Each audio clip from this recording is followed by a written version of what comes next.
Gloria a Dios. Segunda de Samuel, capítulo número 9, verso número 1 en adelante, dice de la manera siguiente. Dijo David: ¿ha quedado alguno de la casa de Saúl a quien haga yo misericordia por amor de Jonatán? Y había un siervo de la casa de Saúl que se llamaba Siba, al cual llamaron para que viniese a David. Y el rey le dijo: ¿eres tú Siba? Y él respondió: tu siervo. El rey le dijo: no ha quedado nadie de la casa de Saúl a quien haga yo misericordia de Dios. Y Siba respondió al rey: aún ha quedado un hijo de Jonatán lisiado de los pies. Entonces el rey le preguntó: ¿dónde está? Y Siba respondió al rey: he aquí, está en casa de Maquir, hijo de Amiel, en Lodebar. Dígalo conmigo, hay unas palabras ahí un poco difíciles en español, pero diga conmigo: he aquí, está en casa de Maquir. Ese nombre es importante. Maquir.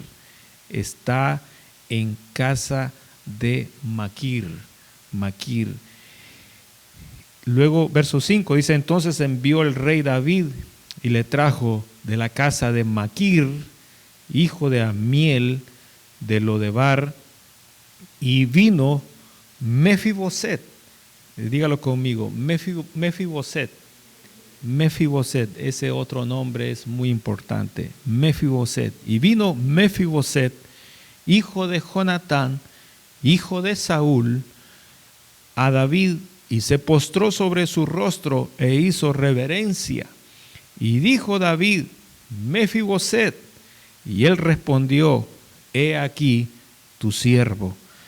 Y le dijo David: no tengas temor, porque yo la verdad haré contigo misericordia por amor de Jonatán tu padre, y te devolveré todas las tierras de Saúl tu padre, y tú comerás siempre a mi mesa.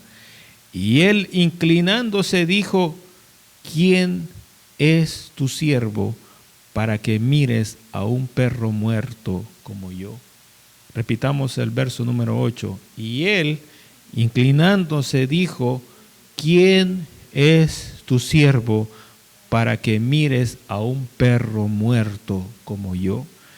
Entonces el rey llamó a Siba, siervo de Saúl, y le dijo: todo lo que fue de Saúl y de toda su casa, yo lo he dado al hijo de tu señor.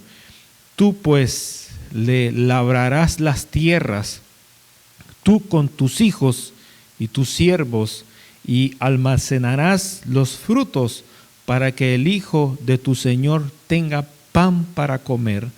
Pero Mefiboset, el hijo de tu señor, comerá siempre a mi mesa. Y tenía Siba 15 hijos y 20 siervos. Y respondió Siba al rey: conforme a todo lo que ha mandado mi señor el rey a su siervo, así lo hará tu siervo. Mefiboset dijo al rey: comerá a mi mesa como uno de los hijos del rey. Y tenía Mefiboset un hijo pequeño que se llamaba Micaía, y toda la familia de la casa de Siba eran siervos de Mefiboset. Y moraba Mefiboset en Jerusalén, porque comía siempre a la mesa del rey y estaba lisiado de ambos pies. Amén. Pueden tomar su asiento, hermano. Esta es una historia bien interesante, una historia muy, muy bonita, muy especial. Y el Señor me regalaba esta meditación, este pasaje, hermanos, donde se puede comparar, se puede ver, hermanos, de alguna manera el maravilloso amor de Dios, el maravilloso amor de Dios. Hermano, una de las cosas que al ser humano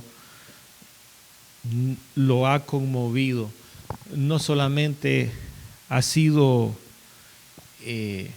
la grandeza de Dios, no solamente ha sido el poder de Dios, sino que también ha sido el amor de Dios.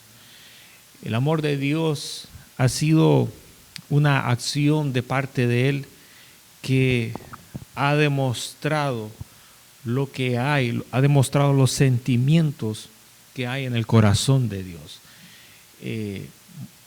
Si bien es cierto que hay muchas veces donde nosotros esperamos de Dios el poder, nosotros esperamos de Él algo maravilloso, algo esplendoroso. Si bien es cierto, hay veces que nosotros esperamos del Señor que ocurra un milagro, algo sobrenatural ante nuestros ojos, que nos impacte, pues aquí hay algo muy diferente y es un ejemplo del amor de Dios. La Biblia menciona acá, y para ubicarlo un poquito lo que está sucediendo, nos habla del rey David, y nosotros sabemos que el rey David fue un hombre que Dios escogió para que gobernase sobre el pueblo de él. Y antes de que David gobernase, estaba gobernando el rey Saúl.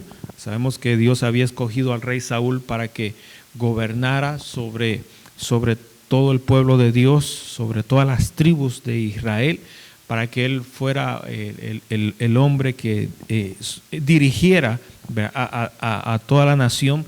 Mas sin embargo, sabemos de que sucedió algo con el rey Saúl, y el rey Saúl tuvo que ser desechado, y el Señor entonces escogió a otro, ¿verdad? Escogió a David. Y cuando David, hermanos, vino sobre el trono, hermano, estuvo gobernando sobre el pueblo de Dios, estuvo gobernando sobre Jerusalén y sobre esta ciudad, la ciudad que Dios siempre amó, la ciudad de Jerusalén. Pero sucedió algo interesante, de que en la vida del rey Saúl ocurrió algo muy doloroso, y tanto él como sus hijos murieron en manos de los enemigos de Israel, en los enemigos del pueblo de Dios, por causa de la desobediencia a Dios. Y dentro de esa etapa muy dolorosa para la familia, para la vida de Saúl, y para la familia de Saúl, y para la nación del pueblo de Dios, hermanos, fue un momento muy doloroso, muy trágico, muy amargo, muy duro, al ver, hermanos, que el rey al cual Dios había escogido y estaba sobre ellos, estaba siendo derrotado, estaba perdiendo la vida. Hermanos, la Biblia describe, y no voy a hablar sobre eso, pero describe muchas cosas horrendas, feas, que acontecieron sobre Saúl por causa de haber desobedecido en una ocasión una orden que el Señor le entregó a él. Pero, hermanos, aparte de todo lo que sucedió en esa situación, en esos momentos muy difíciles, muy duros, hermano, en la casa, en la familia, hermanos, y en el trono y en el reino que tenía el rey Saúl en esa ocasión, cuando él falleció, cuando él murió, hermanos, Dios quitó por completo, hermanos, quitó por completo toda la familia de él del trono, hermano, removió todo, y puso a un hombre, hermanos, en el cual a partir de él, ¿verdad?, sus hijos, hermanos, y su descendencia, hermanos, estarían siempre en el trono de Israel. Dios puso a David Y hermanos, el hijo de David, ¿verdad? Que en este caso era Salomón, fue el que, hermanos, lo sucedió, ¿verdad? Estuvo después de él, hermano, en el trono, después el hijo de Salomón, y así sucesivamente estuvieron hasta que en esa misma generación nació, hermanos, de quien nosotros conocemos, ¿verdad? Nuestro Señor y Salvador Jesucristo. Entonces, hermano, en esos inicios, ¿verdad? En esos inicios donde Dios remueve y quita, ¿verdad? Quita al rey Saúl, hermano, sucedió algo interesante. Tanto era, hermanos, tanto era lo que el enemigo se había aprovechado del rey Saúl, que el rey Saúl se levantó contra David. Se levantó para aniquilarlo, para matarlo. ¿Por qué razón? Porque Dios lo había quitado a él y había escogido a David para que David fuera rey sobre el pueblo del Señor.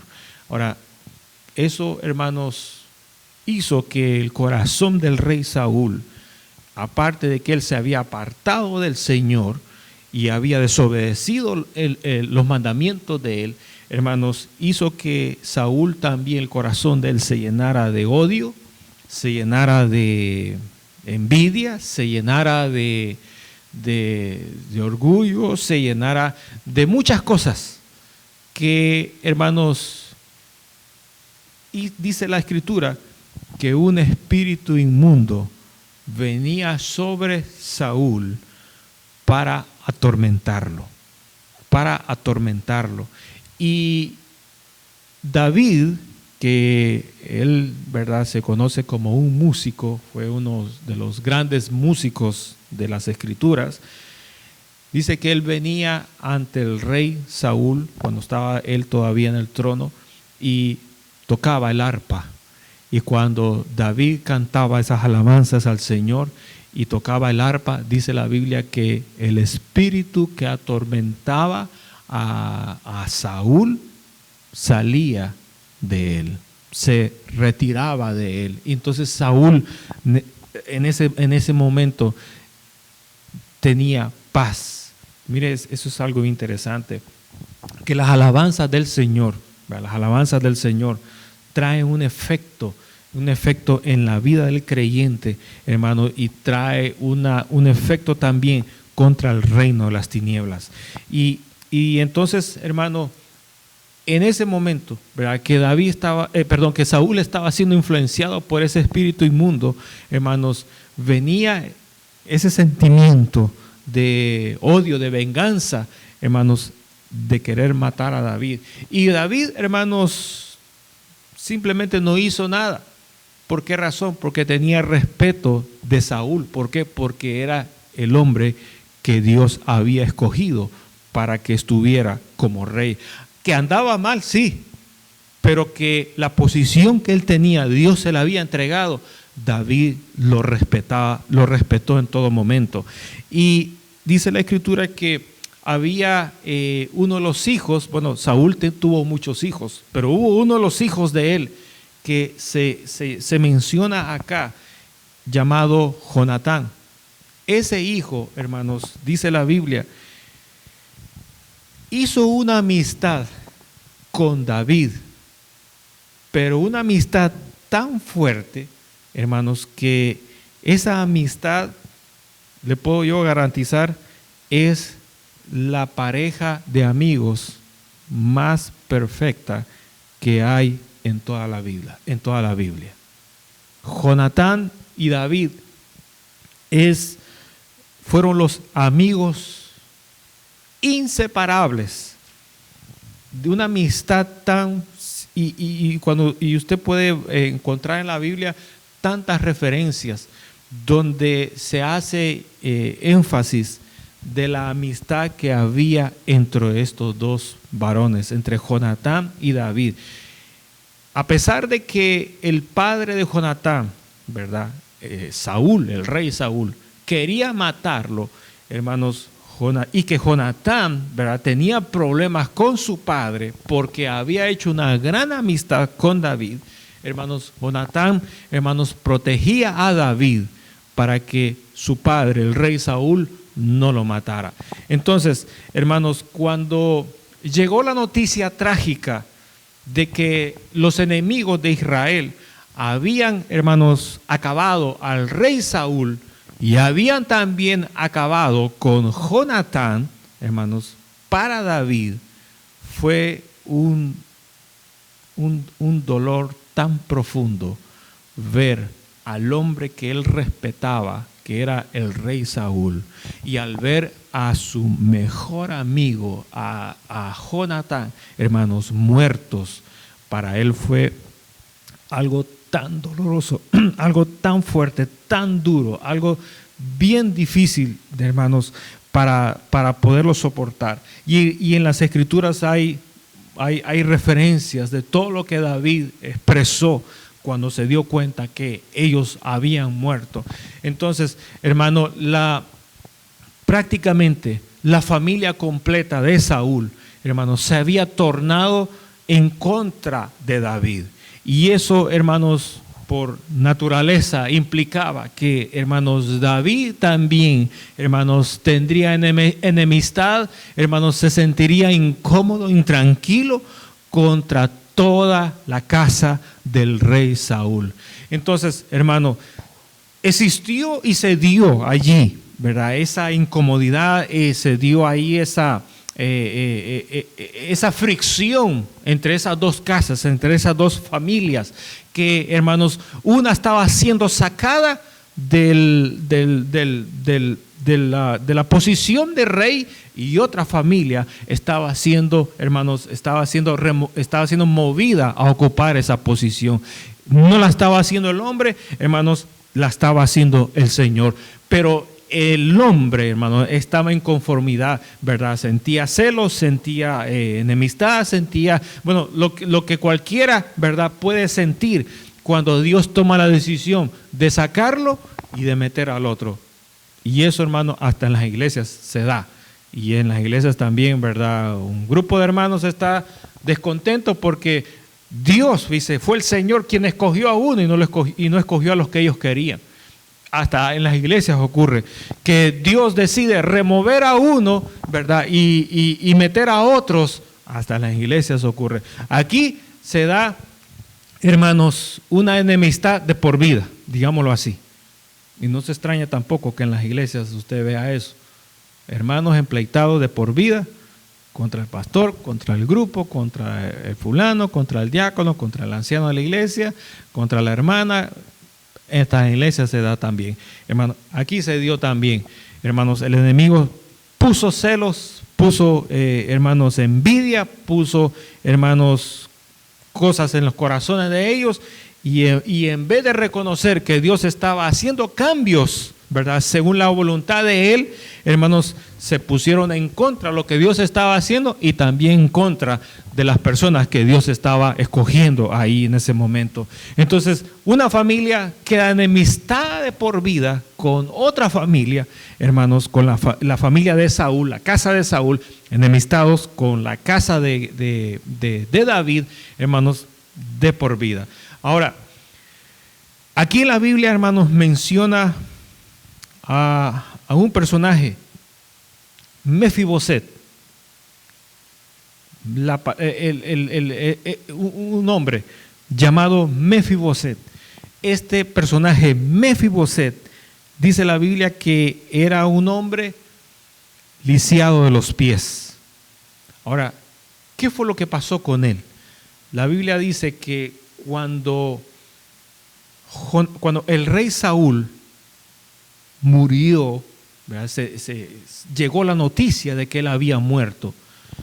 Dice la Escritura que la muchacha, lo voy a decir así, la muchacha que estaba cuidando a Mefiboset, porque cuando el rey Saúl murió, él tenía ese niño pequeño, estaba, parece que de 5 años, o de 4 años, 3 años, no creo, por ahí andaba la edad, dice la Escritura.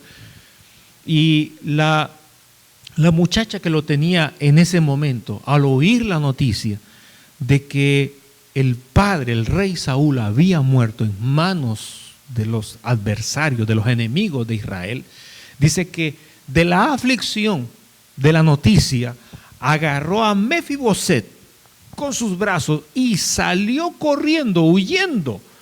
Pero dice que en el camino, cuando ella corría con el niño, Mefiboset, se le cayó a ella de los brazos. Y en esa caída, ¿verdad? ¿Qué tan grave fue esa caída? El niño quedó lisiado de los pies. Y ese muchacho creció toda su vida y nunca tuvo sanidad. Creció lisiado de los pies. Ahora, una persona que está en esas condiciones, lisiado de los pies, en ese tiempo era una persona incapacitada para muchas cosas. Hoy en día quizás, ¿verdad? Nosotros lo vemos con otros ojos diferentes y según, ¿verdad?, cómo sea el lugar de próspero y cómodo en lo económico, ¿verdad? Una persona con esas condiciones puede tener acceso a un vehículo hoy en día, puede tener acceso a estudios, puede tener acceso a una vida normal, pero una persona que estaba en esas condiciones, en este tiempo, era una persona que estaba totalmente, hermanos, imposibilitada. Estaba imposibilitada de hacer muchas cosas en la vida. Entonces, esa es la historia de Mefiboset. Esa es la historia de Mefiboset. Ahora, el nombre de Mefiboset, y préstele atención a esto, el nombre de Mefiboset, dígalo conmigo, Mefiboset. A veces cuesta, ¿verdad? Mefiboset. Que no se lo olvide. Mefiboset. ¿Verdad? Así es. Mefiboset. El nombre, ese nombre de Mefiboset significa algo. Significa algo. Ahora, ¿qué significa ese nombre? Mire cómo le pusieron a este muchacho. En la Biblia hay, y nosotros hemos hablado mucho de eso, en la Biblia hay muchos nombres, que los nombres significan o representan un momento en ese lugar que la persona vivió o representan alguna característica en lugar de una característica que sucedió y se le asocia como un nombre a la persona. Por ejemplo, ¿se acuerdan ustedes de aquella mujer que se llamaba Noemí en la Biblia? Allá en el libro de Ruth, le sucedió algo a ella. ¿Qué le sucedió?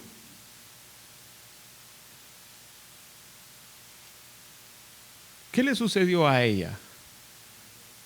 Se le murió el esposo. ¿Qué más le sucedió a ella? Sucedió algo trágico en ella. Y cuando sucedió eso trágico en ella, ¿sabe? La palabra Noemí significa placentera. Y cuando se le murió el esposo, ¿qué dijo ella? Ya no me llamen más Noemí, llámeme Mara.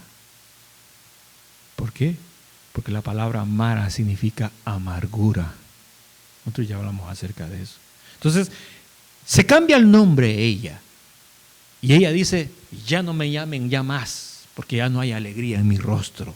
Ahora hay amargura, hay tristeza, hay dolor. Llámeme Mara. Entonces, hermano, los nombres tipificaban en muchas ocasiones cualidades, circunstancias, ya sea de victoria, ya sea de derrota, ya sea de alegría, ya sea de tristeza, ya sea de dolor. Hermano, los nombres, en muchos nombres de la Biblia simbolizan eso. Ahora, hermanos, cuando Dios, por ejemplo, hermanos, Otro ejemplo que hemos estado mencionando, Isaac, ¿verdad? ¿Qué significa Isaac? Isaac significa risa. ¿Por qué? ¿De dónde viene? Porque la mamá de Isaac se rió. ¿Se rió de qué? Pensando de que Dios no era capaz de darle un hijo a ella en su vejez y en su esterilidad. Por eso a Isaac, al hijo que nació, el Señor dijo, le van a poner risa. Risa. Risa venía a comer. Y ahí va el Risa a comer. Risa, bañate y te acostás temprano. Sí, mamá. Risa, ¿dónde estás? Aquí estoy, mamá. Toda la vida. ¿En qué? En memoria de alguien que se rió dudando de que Dios era capaz de hacer un milagro. Ahora, aquí está pasando algo similar. A Mefiboset, el nombre de él, ¿qué significa? Mefiboset es un nombre formado por dos palabras. Por dos palabras.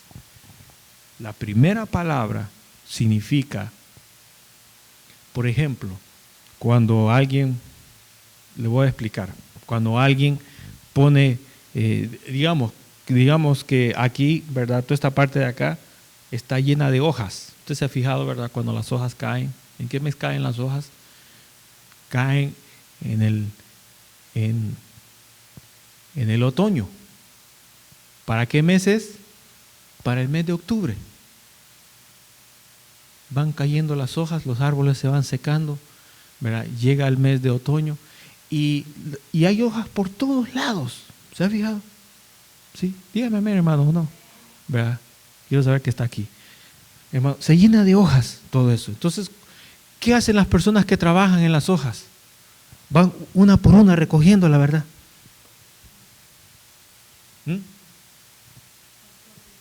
La sopla, ¿verdad? Ahí se pone un soplador como un ventilador con un tubo y le hace ¿y qué es lo que hacen? Empujan, ¿verdad? Empujan y amontonan, soplan, riegan todas las hojas y las ponen en un solo lugar. ¿Sí? Ahora, uno de los nombres de Mefiboset significa el que sopla y riega. Usted sopla en medio de las hojas, ¿qué hace las hojas? Las riega, se va por todos los lados, en cualquier rincón se va. Entonces, uno de los nombres de Mefiboset significa el que esparce, así, el que esparce, el que riega, el que sopla, el que envía un viento fuerte y sopla lo que sea, las hojas, el polvo, la tierra. Entonces, uno de los nombres de Mefiboset significa el que la riega, el que lo extiende, el que lo sopla, el que lo empuja. Y el otro nombre de Mefiboset, la segunda parte del nombre de él, significa vergüenza.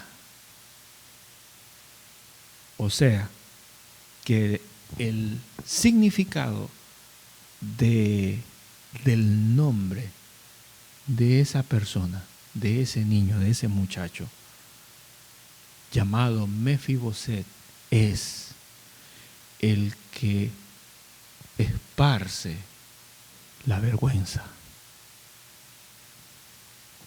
Eso significa Mefiboset, no es un nombre agradable, no es un nombre atractivo, no es un nombre que en ningún momento lo llena a alguien de orgullo.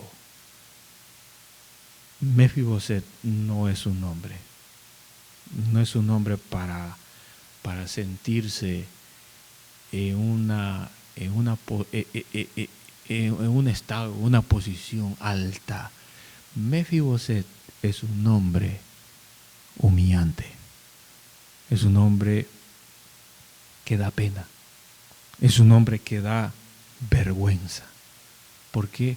Porque eso significa el nombre de Mefiboset, el que esparce, el que donde quiera que se asoma, da vergüenza, da vergüenza, da vergüenza. Da vergüenza. Y dice la Biblia que entonces cuando David llegó al trono y que el rey Saúl murió y que Jonatán murió y que la casa de Saúl sale del trono y entra David con su familia a reinar como Dios lo estaba mandando, dice la Biblia que entonces David dijo estas palabras. Bueno, dijo estas palabras porque antes de que su amigo Jonatán muriera, ellos habían hecho un pacto. Nosotros ya hablamos de los pactos. Habían hecho un pacto, un acuerdo entre ellos dos. Y que dentro de ese pacto, David, ahora que él era el rey, y que Saúl, que Jonatán y la familia habían muerto y ellos ya habían salido del trono. Ahora David, en el verso número 1, en el capítulo 9, donde nosotros comenzamos la lectura, aquí en el segundo libro de Samuel, David dice, pregunta a la gente que está en el palacio de él: oiga, tengo una inquietud, quiero hacerle una pregunta. ¿Hay alguien de la casa de Saúl que todavía esté con vida? ¿Hay alguien que ha quedado vivo? Porque ya toda la casa se había terminado, todos habían muerto. Y David dice, ¿hay alguien que está por ahí? ¿Sabe ustedes? ¿Hay alguien que pueda estar vivo por casualidad de la casa de Saúl? ¿Por qué David pregunta? Porque él había hecho un pacto con Jonatán antes de que él muriera. Donde, hermanos, ese pacto lo iban ellos a conservar aún estando muertos. Mire qué pacto. Mire qué pacto. Es increíble, ¿verdad? Cómo estos hombres hicieron un pacto delante de la presencia de Dios, que aún estando muertos, el pacto seguía en pie. Y dijo David, ¿dónde está? ¿Habrá alguien? Y dice la Biblia aquí que David dijo, yo quiero, por el pacto que hice con Jonatán y por el amor que nos unió a nosotros en nuestra amistad, yo quiero hacer misericordia de Dios. Mire cómo va. Yo quiero hacer misericordia de Dios y quiero saber si hay alguien que ha quedado con vida todavía. Y dice aquí la Biblia que entonces apareció un personaje llamado Siba. Siba. No es que Siba, sino que Siba. Un personaje llamado Siba. Dice que él vino y le dijo al rey David, oh, claro que sí, señor rey David. Hay alguien que todavía está vivo de la casa del que fue el rey Saúl. Y ese personaje se llama Mefiboset. Y este Mefiboset, le dijo este hombre llamado Siba, él es lisiado de los pies. Y él está viviendo en una casa. Y la casa de él, aquí nosotros la leíamos en el verso número 4, dice, está viviendo en casa de un personaje llamado Maquir. Dígalo conmigo, Maquir. Maquir, son nombres bien importantes en este momento. Mefiboset, Maquir, ¿verdad, hermanos? Y le dijo, está viviendo en la casa de Maquir. Ahora, Maquir, fíjese, Maquir ese es otro nombre que significa el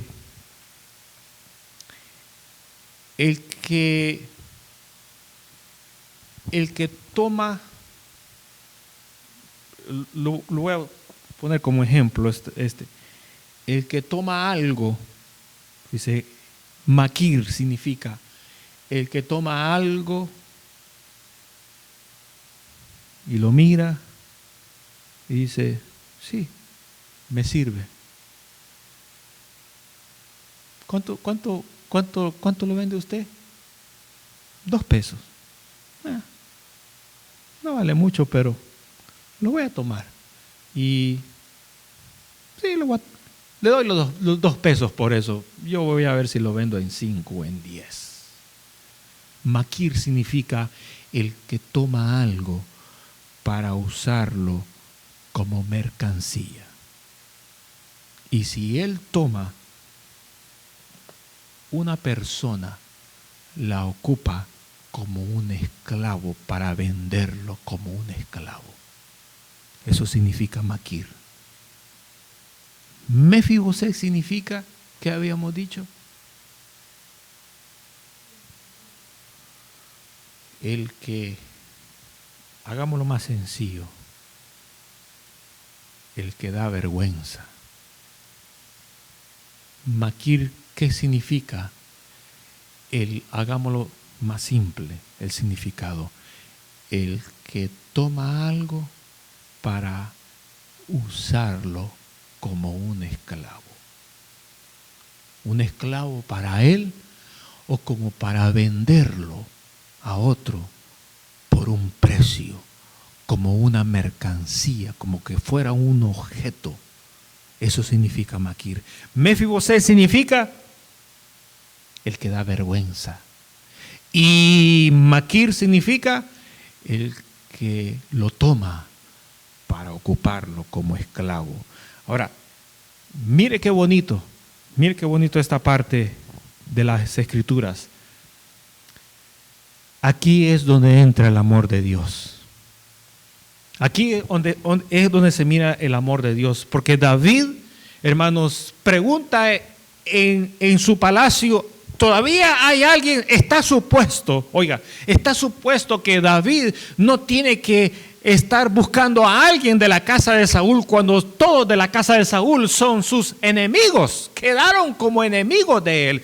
Pero David, hermanos, aquí pregunta a él, ¿ha quedado alguien de la casa de Saúl en el cual yo pueda demostrar no mi humanidad, sino que pueda demostrar el amor de Dios? El amor de Dios. ¿Ha quedado alguien en la casa de Saúl donde yo pueda demostrar el amor de Dios? Y alguien le dice, sí, ha quedado uno que por cierto no vale la pena, que por cierto no tiene valor su vida. Una de las cosas que le ha pasado es que está lisiado de sus pies, y la otra cosa es de que le pusieron por nombre desde que nació el hijo de vergüenza. Me pregunto, hermano, ¿qué fue lo que sucedió en la vida de este muchacho cuando nació?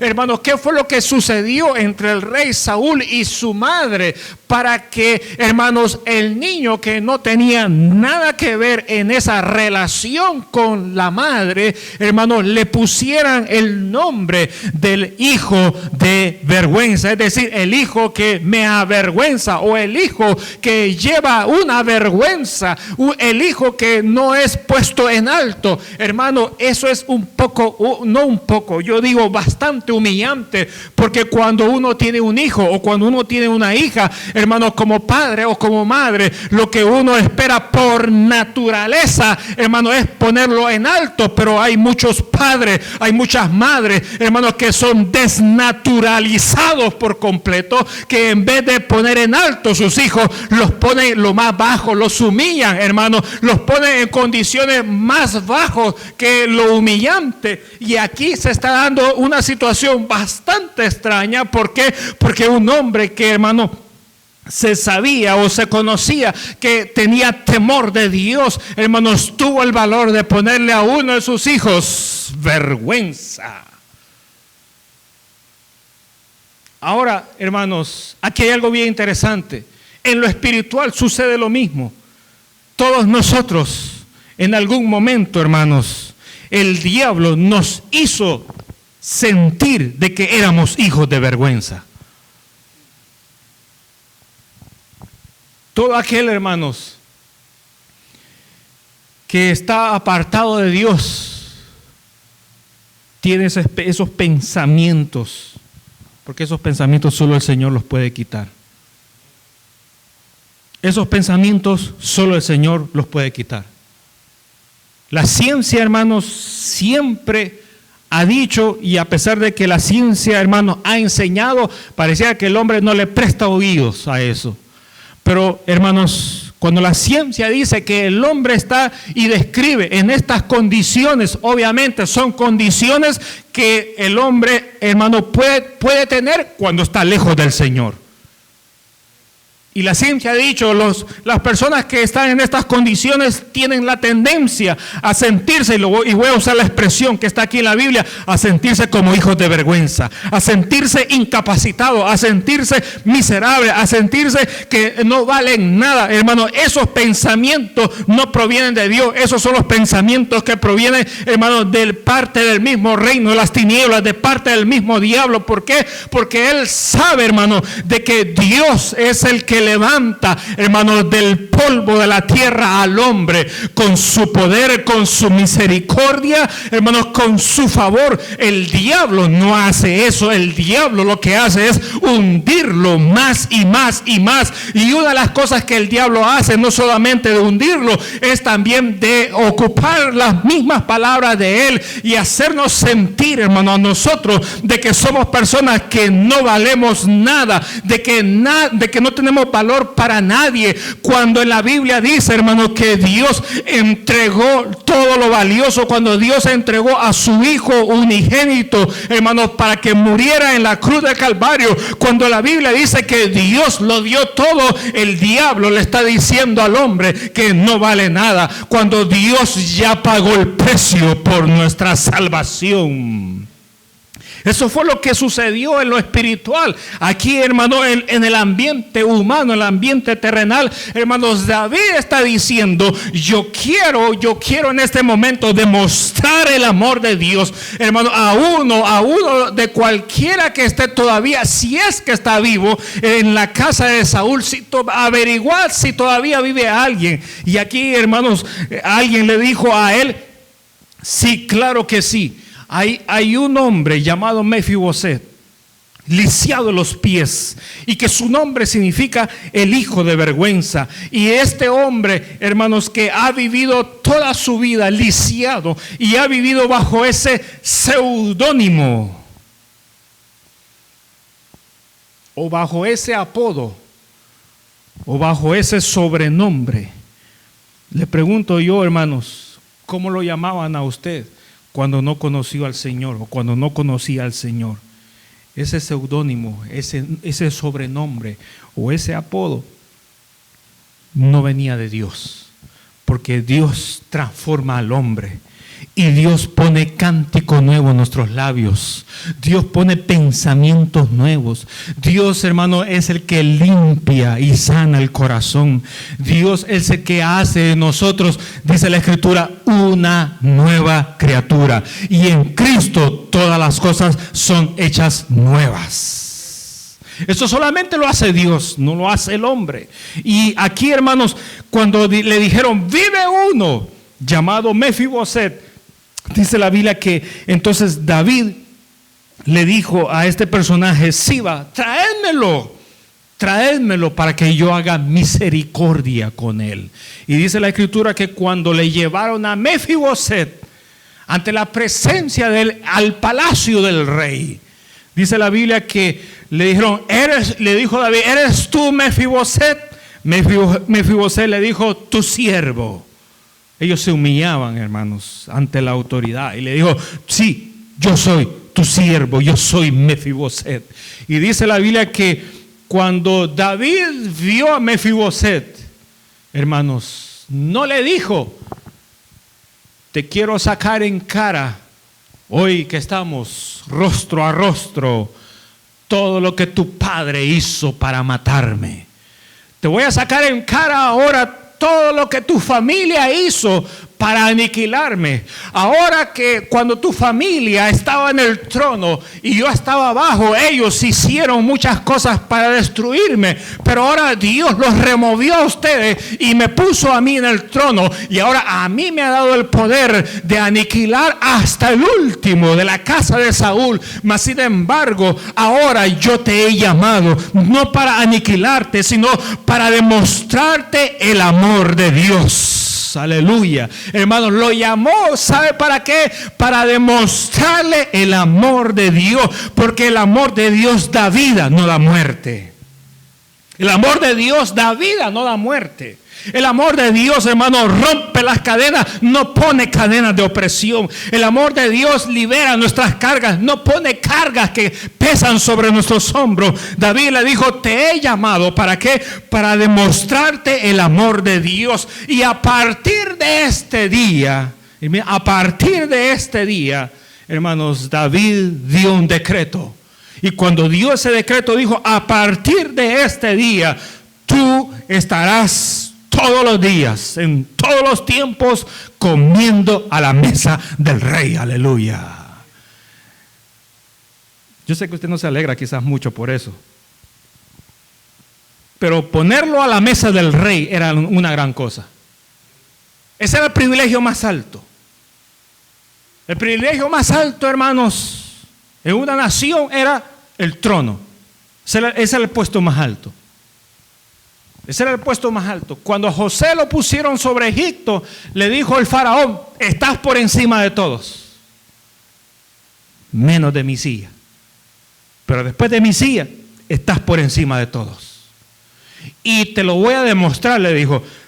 Le sacaron un carruaje y lo hicieron pasear por todo Egipto. Y cuando él paseaba por todo Egipto, iba uno ahí anunciando y decía, doblar rodillas ante José, doblar rodillas. Y cuando el carruaje de José pasaba por Egipto, todos los que estaban ahí, ninguno estaba así. Ay, es el que pusieron ahora. Ay, ese hombre escogieron.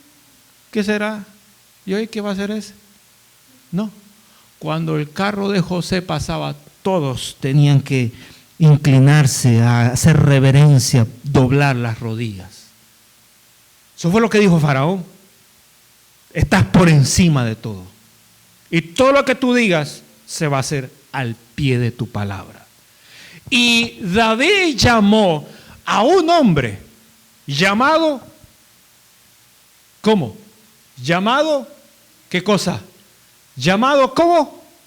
A ver, dígalo. ¿Llamado qué? ¿Llamado qué? Llamado, no lo oigo, hermanos. Los parlantes están bien fuertes aquí adelante. ¿Cómo? Vergüenza, el hijo de vergüenza. Llamaron al hijo de vergüenza, es decir, al muchacho más desvalido, hermano, que tenía menos valor de toda la familia. Lo llamaron a ese. Lo llamaron, ¿para qué? Para que, hermanos, aniquilarlo, no, para acusarlo, no, para sacarle en cara todo lo que su familia había hecho, no. ¿Sabe para qué lo llamaron? Lo llamaron para demostrarle el amor de Dios en vida. Y el rey David le dijo, a partir de ahora, no te vas a sentar a la silla del rey, porque esa es mi silla, pero sí vas a tener un gran privilegio, y es de que cuando yo me siente a comer a mi mesa, te quiero ver ahí también sentado siempre a mi mesa. Te he dado ese privilegio que ninguno de los que están ahí, incluso en el palacio, lo tiene, que incluso ninguno de los que están en el pueblo lo tiene, que incluso ninguno de los enemigos. Tú fuiste uno de mis enemigos, tú fuiste uno de los que te levantaste contra mí, tú fuiste uno de los que me acusaste, tú fuiste quizás uno de los que quizás me tendiste una trampa, pero ahora yo estoy arriba y tú estás abajo. Ahora yo a ti te veo lisiado los pies y te veo con una incapacidad y te veo con tu nombre que te han llamado vergüenza toda la vida, pero ahora las cosas van a cambiar. Ahora tú te vas a sentar a la mesa del rey, te vas a sentar conmigo, y lo que yo coma vas a comer tú. Si me sirven un plato de frijoles vas a comer. Si me sirven un pescado vas a tener. El plato tuyo no va a tener diferencia del mío, ni del mío del tuyo. Vamos a comer lo mismo. ¿Por qué? Porque te voy a demostrar el amor de Dios. Así como Dios ha sido amoroso conmigo, lo mismo va a ser Dios contigo. Si yo me siento a la mesa, te sientas tú. Si yo como tortilla vas a comer tú. Si yo como un plato de sopa vas a comer tú también, para que veas que no hay ninguna diferencia entre tú y entre mi vida. porque te voy a demostrar el amor de Dios. Y dice David que fueron a buscar a Mefiboset a la casa de ¿dónde? ¿A la casa de dónde? ¿A la casa de dónde? ¿A la casa de dónde? ¿A dónde? A la casa de Maquir. ¿Qué significa Maquir? El lugar. El lugar. ¿Qué significa Maquir? ¿Qué significa Maquir, hermano? Maquir significa el lugar.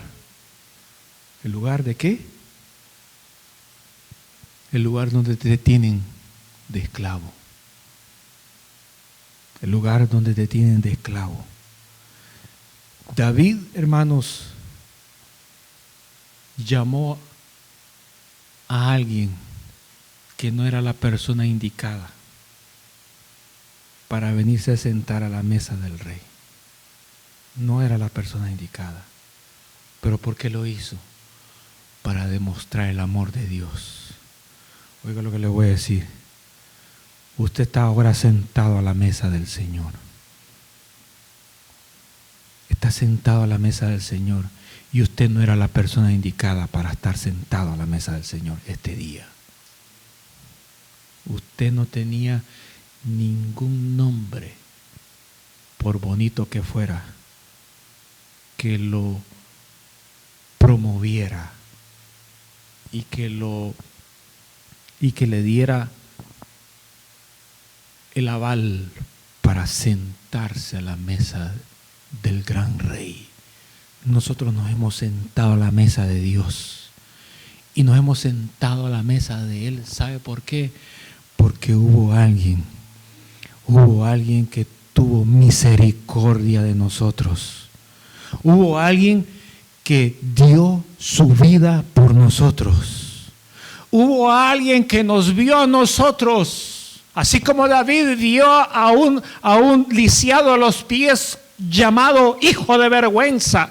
David tuvo compasión de él. David, viendo la situación en que estaba y viendo no solamente las condiciones deplorables, sino que también sabiendo de que él mismo se había tornado enemigo contra él. Lo mismo sucedió con nosotros. Muchas veces nosotros nos opusimos al Señor. Muchas veces nosotros nos pusimos en contra del Señor. Muchas veces nosotros, hermanos, nos pusimos en contra de Dios. Muchas veces nosotros nos opusimos a que Dios hiciera algo en nuestra vida. Nosotros mismos nos tornamos enemigos de Dios. Nosotros mismos nos pusimos en contra de las cosas de Dios. Nosotros mismos declaramos y dijimos que nosotros no vendríamos a los pies del Señor. Nosotros mismos dijimos y nos burlamos de las cosas de Dios. ¿Cuántas veces usted se burló de las cosas de Dios? ¿Cuántas veces usted dijo, yo nunca voy a estar ahí, yo nunca voy a hacer esto? ¿Cuántas veces usted hizo eso y nos tornamos como enemigos? Nos burlamos de ese Cristo que murió en la cruz del Calvario. Nos mofamos, nos burlamos de las iglesias, nos burlamos de la palabra de Dios. ¿Cuántas veces nosotros dijimos, este libro es un libro mentiroso, no sirve? Eso de hermanos tampoco nos sirve. Hermanos, nosotros mismos, estando en una condición de vergüenza y estando, hermano, bajo un nombre que el diablo nos tenía preso, nos tenía en la casa de Maquir, es decir, nos tenía como esclavos de él. Si tú no eres libre, entonces tú eres un esclavo y estás en la casa de Maquir, estás como cautivo por el enemigo. Pero Dios en su misericordia,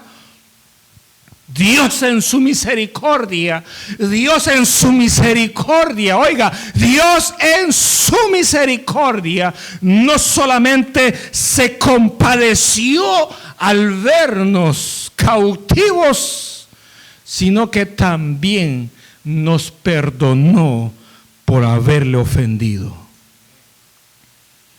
¿Qué cosas usted hizo antes de conocer al Señor? Yo me acuerdo que me burlaba de las alabanzas. Y mire, y hoy hasta con instrumentos estoy tocándola. ¿Qué hizo usted antes de venir al Señor? Yo le decía a la gente, usted va a esas iglesias donde aplauden y donde hacen esto, y yo me burlaba. Y cantaba las alabanzas y me burlaba y decía, y usted va ahí y hace eso así y hace eso allá. Hermanos, fuimos enemigos de la cruz de Cristo, pero Dios en su misericordia, Dios en su perdón, en su compasión, hermanos, nos alcanzó y no solamente vio que nosotros éramos enemigos de Él, sino que nos perdonó y nos rescató de la casa ¿de dónde? De la casa de Maquir, donde nos tenían como esclavos, donde el diablo nos tenía cautivos. Entonces dice la Biblia que, hermanos, cuando David llamó a Mefiboset y le dijo, a partir de ahora,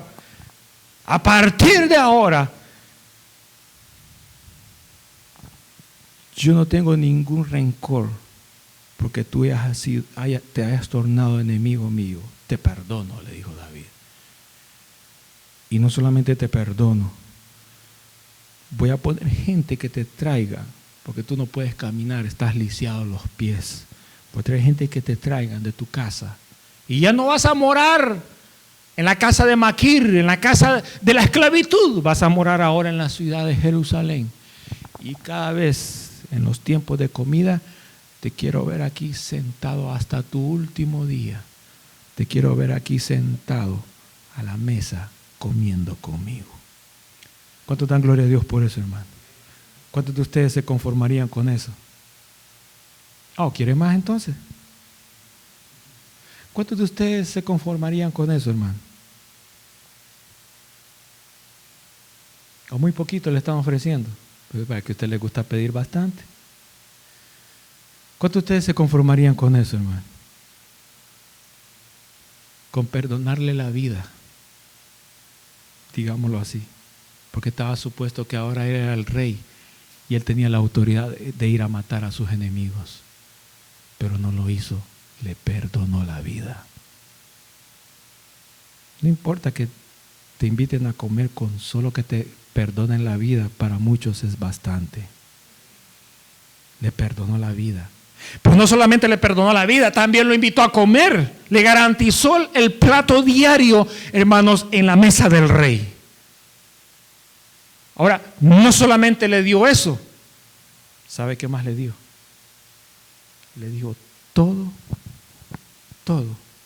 oiga, todo lo que tu padre perdió, todo lo que tu padre perdió, te lo voy a regresar y va a ser tuyo ahora. ¿Qué hubiera hecho usted en ese momento, hermano?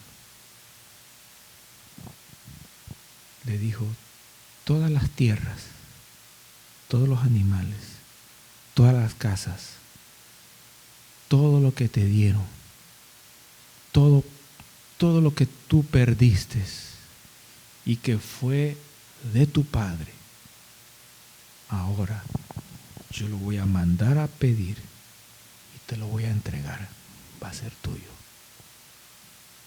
¿Sabe cuando Mefiboset oyó esa noticia? Dice que se postró al suelo y dijo estas palabras. Palabras que nosotros podemos decir cuando valorizamos lo que nos están entregando. ¿Por qué es lo que le estoy diciendo? Yo finalizo con esto. Palabras que nosotros podemos decir cuando nosotros valorizamos lo que nos están entregando.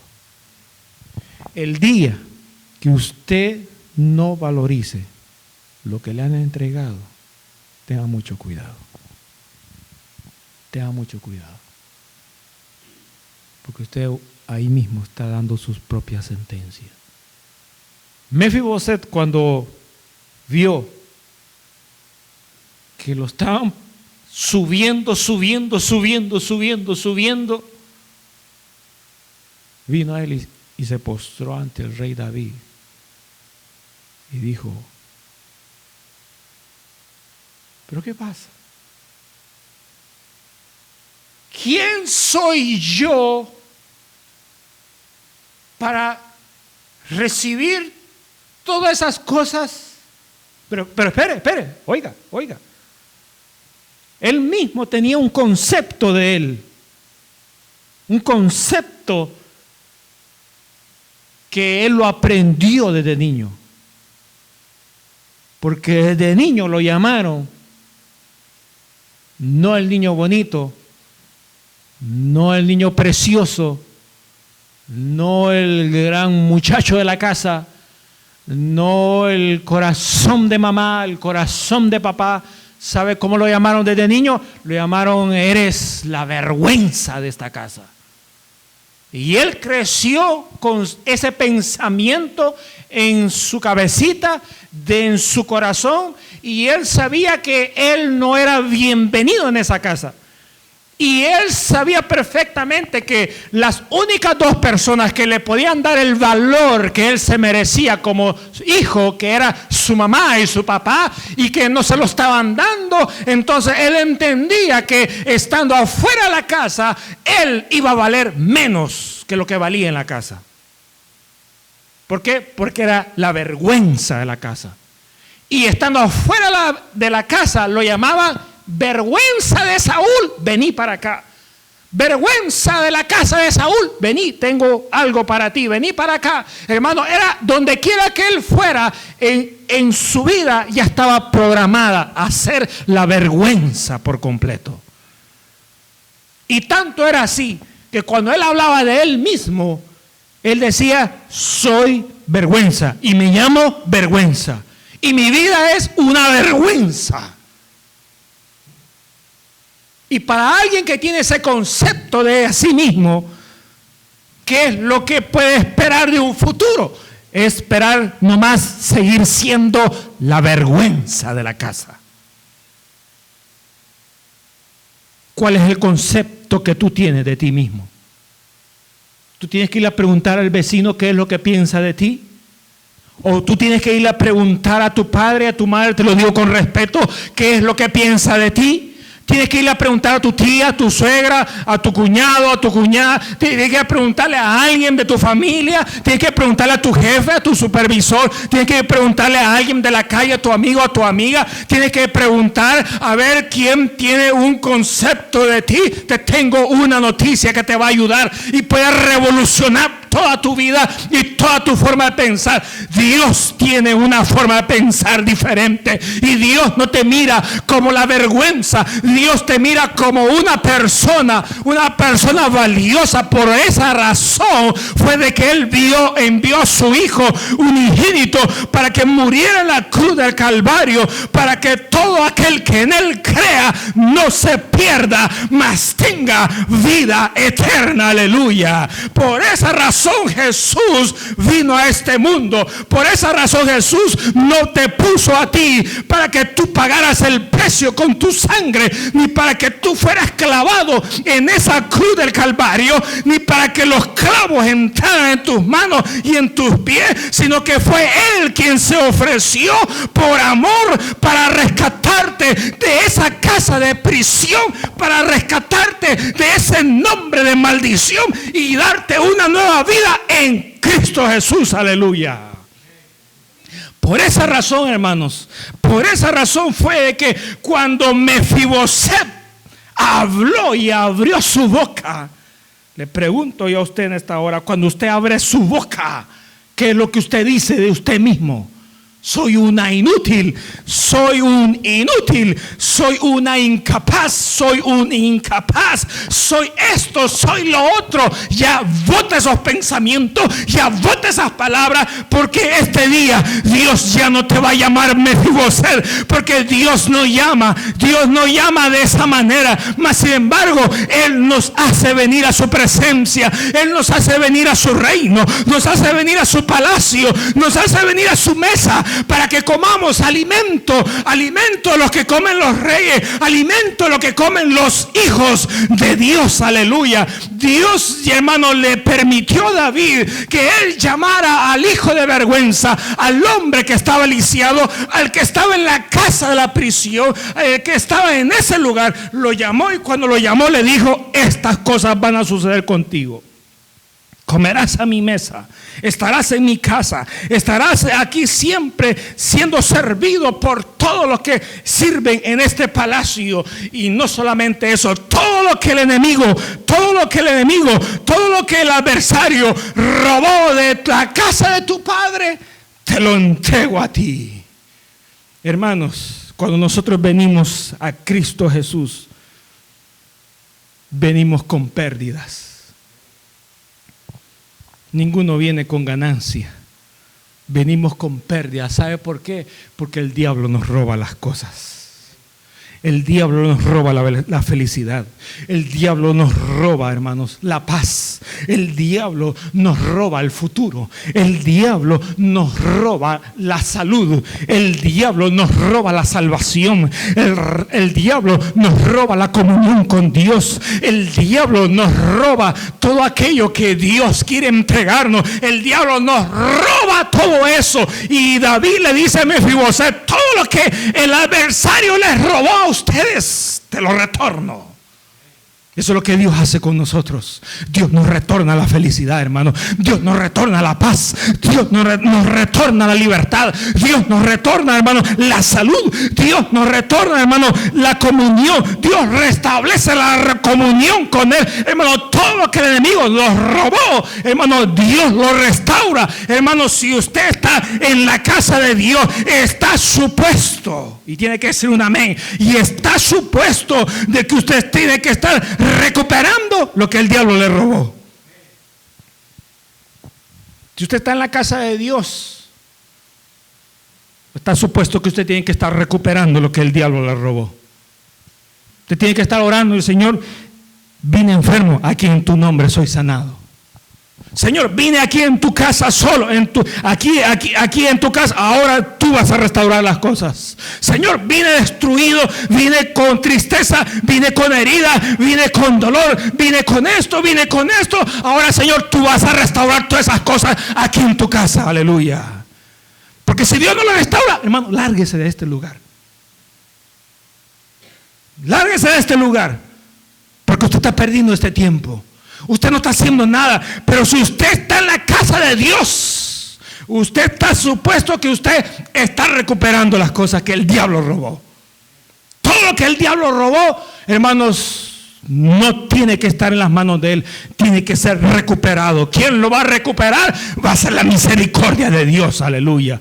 Dios va a recuperar todo, Dios lo va a recuperar, hermano. Dios va a recuperar todo a su tiempo, pero tiene que ser recuperado. ¿Por qué? Porque el enemigo no se puede quedar con lo que no le pertenece. Hermano, ¿usted le pertenece al diablo? No, dígalo, declárelo. No. ¿Vio ahí la alabanza que decía? Hablaba y decía una alabanza nueva: yo declararé. ¿Cómo decía? Yo declararé que tú eres mi rey, que tú eres mi Señor. ¿Ya lo olvidó la alabanza? Tú eres Dios, tú eres el rey de allá. No, eres mí. Pues usted tiene que decirle al Señor: tú eres mí, porque el otro no es mí. El otro no es mí. Tú eres mi Señor, tú eres mi Rey, tú eres mi Salvador, tú eres mi Redentor, tú eres mi Sanador, tú eres mi Restaurador, tú eres mi todo para mí. Lo tiene que declarar, hermano, lo tiene que declarar. Si usted no lo declara, usted está confesando entonces que es del otro. Y si el otro no lo quiere soltar, pero usted dígale: yo no tengo nada contigo. yo no tengo nada contigo. Cuando el Señor se le apareció a los endemoniados, ¿qué le decían? Oh, mira, juguemos cartas, pues, ya que apareciste, ven, juguemos a cartas, a ver quién gana. Juguemos dominó, mira que aquí tengo una cajita de dominó, juguemos dominó. No, ¿sabe qué le decían los demonios a Jesús? Oye, ¿qué tienes con nosotros? ¿Qué has venido para acá? Si nosotros no tenemos nada contigo, le decían los demonios. Y el Señor le decía, ay, ¿y ustedes cuándo apareció? Y el Señor no le decía esas cosas. El Señor cuando veía a los demonios decía, cállate, sal. Cállate, sal. Cállate, sal. Hermano, el reino de las tinieblas no tiene comunión con el reino, hermanos, de la luz. Y cuando nosotros somos del Señor, lo declaramos, soy de Cristo. Dígalo conmigo, soy de Cristo. Soy de Cristo. Soy de Cristo. Soy de Cristo. Y el diablo diga, mentiroso. Más mentiroso eres tú. Soy de Cristo. Hermanos, y cuando Mefiboset abrió la boca, ¿sabe qué dijo? ¿Sabe cómo él se miraba? Mefiboset no dijo, vaya, ya era tiempo que alguien reconociera mi incapacidad. Ya era tiempo que alguien se acordara de mí. Y era tiempo que alguien me ayudara. No, ¿sabe qué dijo él? ¿Sabe cómo se vio él? La visión de él mismo fue tan baja. Fue tan baja que él se tildó como un perro muerto. Aquí casi no vemos, en este país casi no vemos perros muertos, ¿no? Pero en los países de uno sí. ¿Cómo los mira? Pero los que nacieron aquí están perdonados, pero nosotros que venimos de allá, ¿cómo los miramos? ¿Ah? Que le pasa un tráiler de 16, 32 llantas, ¿cómo lo vemos? ¿No? Que está yendo un perro muerto, ¿cómo lo vemos? Aplastado en la carretera con los ojos salidos, con las tripas por fuera, lleno de moscas, podrido, con gusanos. ¿Es esa su imagen de usted mismo? ¿Es así como usted se mira? ¿Cuántos años tiene? ¿25? ¿35? ¿Y a esta edad usted piensa que no ha hecho nada? ¿Y se mira como un perro muerto? Porque Mefiboset, siendo llamado desde pequeño el hijo de la vergüenza de la casa, cuando lo llevaron a demostrar el amor de Dios, él así se vio y dijo, ¿quién soy yo para que me hables de esas cosas cuando yo soy un perro muerto?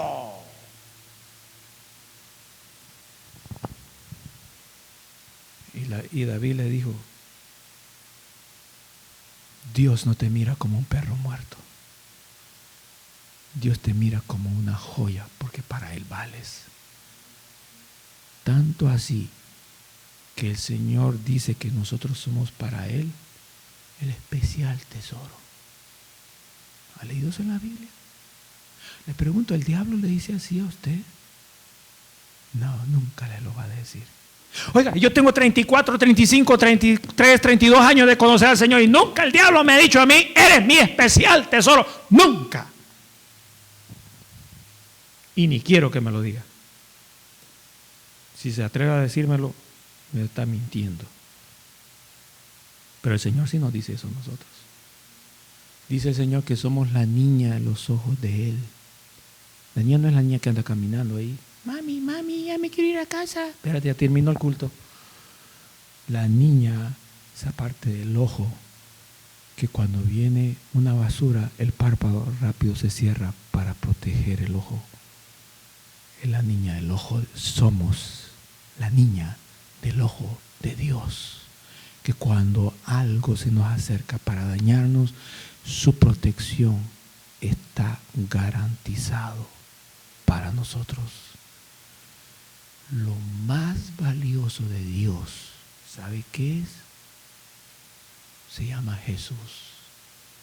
Y Él lo mandó para que muriera en la cruz y pagara el precio que tú y yo teníamos que pagar. Ahora Dios nos demostró en Jesucristo su amor. Ya no seas más enemigo de Dios. Ya no seas más la vergüenza. Ya no te mires como un perro muerto. Mírate como Dios te mira. Llámate como Él te llama. Si en la casa, si en el trabajo, si entre los amigos te llaman como ellos piensan que tú eres, diles, yo se los he dicho a muchos, no soy lo que usted dice, no soy lo que usted piensa. El Señor murió por mí, el Señor me salvó, el Señor me rescató, el Señor me liberó, el Señor me ha dado paz, el Señor me ha dado gozo, el Señor transformó mi vida, el Señor transformó mi vocabulario, el Señor transformó mis pensamientos, y es Él el que vale, Él es mi todo, y lo que Él diga de mí, eso es lo que yo creo. Mefiboset, la vida de Mefiboset se transformó en un abrir y cerrar de ojos. Recibió todo lo que había perdido, empezó a comer bien, se sentó a la mesa del rey, su vida fue protegida, y eso mismo nosotros recibimos de Dios el mismo segundo cuando nosotros reconocemos que el amor de Dios sobrepasa todo entendimiento. Pongámonos de pie, hermano, en esta hora. Mefiboset no entendió cómo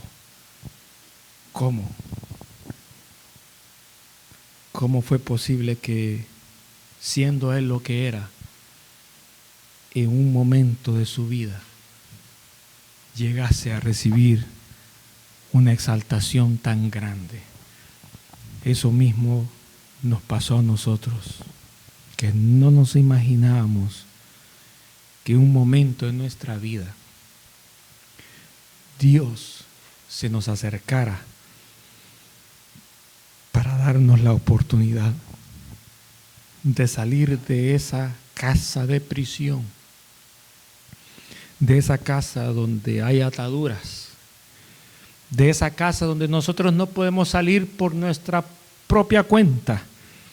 Mefiboset nunca se imaginó que un día ya no sería la vergüenza de la casa, sino que sería el orgullo en un palacio del rey. Mefiboset pensó que estaría huyendo de la presencia del rey David, pero nunca se imaginó que llegaría el momento donde dejaría de estar huyendo, porque ahora el rey David perdonaría su vida para siempre. Nunca se imaginó Mefiboset que todo lo que había perdido, todas las cosas terrenales que había perdido, en un solo día iban a ser devueltas como propiedad para él. Mefiboset nunca se imaginó que en algún momento de su vida llegaría a una exaltación tan grande. Esa misma exaltación es la que nosotros hemos recibido cuando venimos a los pies de Cristo. Esa misma exaltación es la que nosotros recibimos cuando venimos ante la presencia del que murió en la cruz del Calvario, a recibir su perdón, a recibir la vida, a recibir la paz, a recibir un nombre nuevo, a recibir el futuro nuevo, así como el futuro de Mefiboset fue transformado y cambió a partir de ese momento. Así nuestro futuro es transformado cuando el Señor es nuestro Rey y cuando nosotros le decimos: tú eres mi Rey. Señor y Padre que estás en los cielos, gracias te damos, Señor, por esta oportunidad que tú nos das de venir a tu casa, de comer en tu casa, de conocer el alimento de tu palabra, Señor, de adorarte, de bendecirte y de no vernos como nosotros nos vemos a nosotros mismos y de no vernos como otros nos miran a nosotros mismos y de no vernos incluso como el adversario nos mira a nosotros mismos. Más bien, Señor amado, hemos venido a vernos como tú nos miras a nosotros. Señor, gracias por esa salvación. Gracias por el amor tuyo, Señor. Gracias por ese perdón, Señor amado. Gracias por las cosas que tú estás restaurando en nuestra vida y las cosas que tú estás retornando a nuestra vida, Señor, producto de estar sentado a la mesa tuya, Señor, conociendo más de ti. Dios eterno, en el nombre poderoso de Jesús de Nazaret, Señor, bendecimos tu nombre y te damos a ti la gloria y la honra, Señor, en esta hora. Gracias, Señor eterno, en el nombre de Cristo Jesús. Amén. Padre, en esta hora, Señor, también oramos por las ofrendas, Señor amado, que vamos a recoger, para que seas tú bendiciéndolas, Señor amado, seas tú bendiciendo nuestros trabajos, seas tú bendiciendo, Señor amado, nuestras labores, seas tú multiplicando, Señor amado, en nuestra casa los alimentos, Señor amado, seas tú cuidando, guardando nuestras propiedades, Señor, trayendo bendición, Señor, y apartando la maldición, trayendo la abundancia, Señor amado, y quitando la escasez, abriendo puertas, Señor amado, y rompiendo los candados y los cerrojos, Señor, para que seas tú, Dios eterno, quien pueda, Señor amado, bendecir aún más nuestras vidas. Señor eterno, en el nombre de Jesús de Nazaret, te damos a ti la gloria y la honra en esta hora, Señor. Gracias, Padre, gracias, Hijo. Gracias, Espíritu Santo, Señor. Amén y amén.